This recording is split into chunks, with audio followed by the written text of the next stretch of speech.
Hello বন্ধুরা, সবাইকে স্বাগত। আজ আমি আপনাদের মাঝে চলে এসেছি কাঁচা আমের খুবই মজার একটি রেসিপি নিয়ে। এখন বাজারে প্রচুর কাঁচা আম পাওয়া যাচ্ছে, তাই কাঁচা আম দিয়ে টক ঝাল মিষ্টি আমসত্ত্ব তৈরি করে দেখাবো। আমসত্ত্বটি আমি খুব সহজভাবে আপনাদের তৈরি করে দেখাবো, যাতে এটি তৈরি করতে আপনাদের সহজ হয়। তাহলে চলে যাচ্ছি মূল রেসিপিতে। কাঁচা আমের আমসত্ত্ব তৈরি করার জন্য আমি এখানে নিয়েছি 4টি আম। আপনারা যে পরিমাণ তৈরি করবেন সে পরিমাণ আম নেবেন। আমগুলো এখন আমি ভালো করে ধুয়ে খোসা ছাড়িয়ে টুকরো করে কেটে নিব। আমগুলো আমি টুকরা করে কেটে নিয়েছি। এখন চুলায় দিয়ে সিদ্ধ করে নেব।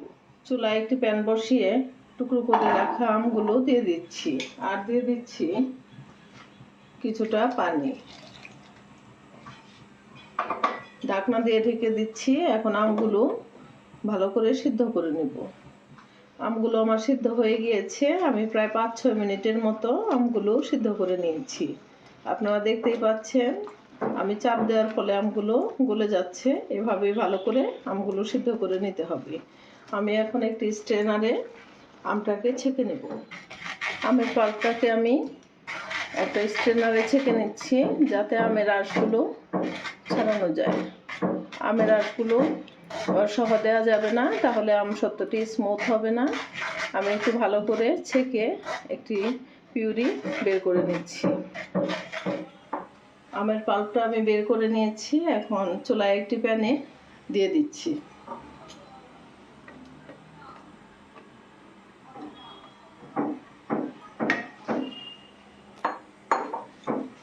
এখন আমি মিডিয়াম টু লো আঁচে করে অনবরত নেড়ে চেড়ে আমটাকে জাল করে নিব।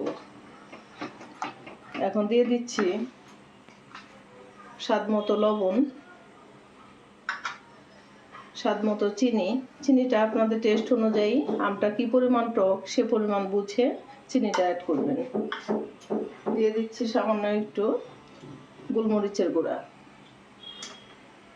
আর দিয়ে দিচ্ছি 1 চামচ চিলি ফ্লেক্স।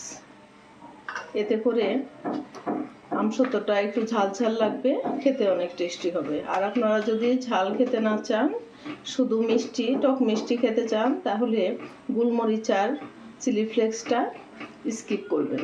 শুধু চিনি দিয়ে লবণ দিয়ে জাল করে আমসত্ত্বটা বানিয়ে নেবেন। অনবরত নাড়তে হবে যাতে নিচে লেগে না যায়। কাঁচা আমের আমসত্ত্ব তৈরি করছি, তার জন্য দিয়ে দিচ্ছি একটু গ্রিন ফুড কালার। এতে করে কালারটা খুব সুন্দর আসবে, কাঁচা আমের কালার চলে আসবে। আমসত্ত্বটি দেখতে অনেক সুন্দর লাগবে।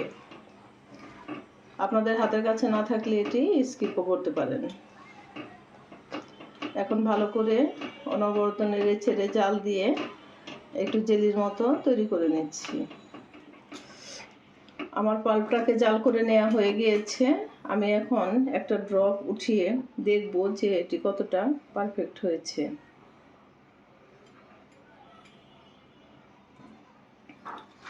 এটি যেহেতু ছড়িয়ে যাচ্ছে না, এক জায়গায় থেমে আছে, তাহলে বুঝতে হবে যে আমার পাল্পটি জাল করা একদম পারফেক্ট হয়েছে।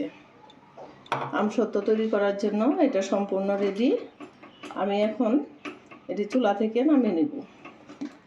যে থালায় আমি আমসত্ত্বটা ছেদ করব, তার মধ্যে একটু তেল ব্রাশ করে নিচ্ছি। এতে করে আমসত্ত্বটা যখন শুকিয়ে যাবে তখন খুব সহজেই উঠে আসবে।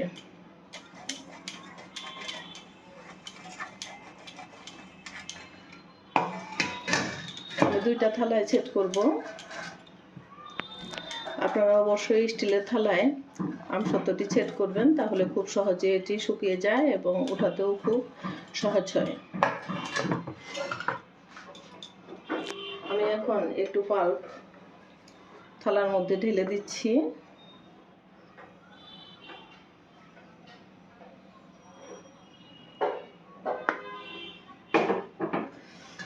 আমি একটু থালাটা ঘুরিয়ে ঘুরিয়ে পুরোটা ছড়িয়ে দিচ্ছি।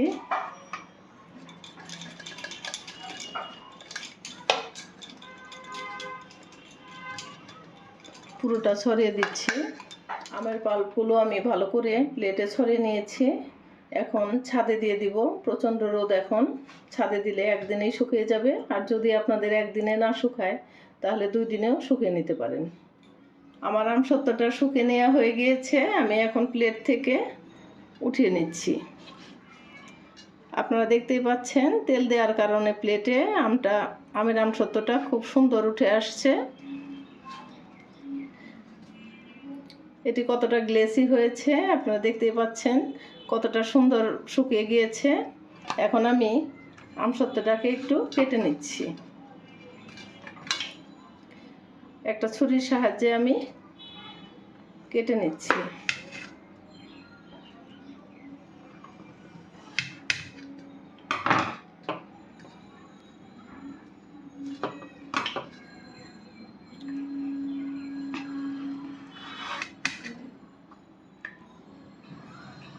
ছুরিটা একটু ভালো করে ডিপ করে কেটে নিতে হবে। এই যে এভাবে আমি কেটে নিয়েছি, আপনারা দেখতেই পাচ্ছেন সুন্দর ফোল্ড হচ্ছে।